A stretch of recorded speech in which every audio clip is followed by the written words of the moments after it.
আসসালামু আলাইকুম। তো সবাই কেমন আছেন? তো আজকে চলে এলাম স্কুলে একটা ট্যাঙ্কি পরিষ্কার করতে। একটা না, এখানে 5টা ট্যাঙ্কি আছে। দেখেন এখানে ফিল্টার হয়ে নামে, 4টে ট্যাঙ্কিতে ফিল্টার হয়ে নামে এই সাদা ট্যাঙ্কিটাতে যায়। তো এই ফিল্টারগুলো দেখেন কি পরিমাণ জাম হয়েছে।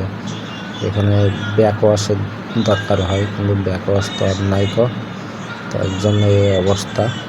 দেখেন এই উপরকার এই 3টা ট্যাঙ্কি থেকে পানি আসে, দিয়ে এখানে ফিল্টার হয়, ফিল্টার হয়ে সাদা ট্যাঙ্কিতে যায়। সাদা ট্যাঙ্কি থেকে তারপর নিচে ডেলিভারি লাইন যায়। এই দেখেন উপরকার ট্যাঙ্কিগুলো কী পরিমাণ আয়রন, দেখেন একদম পুরো হলুদ হয়ে গেছে।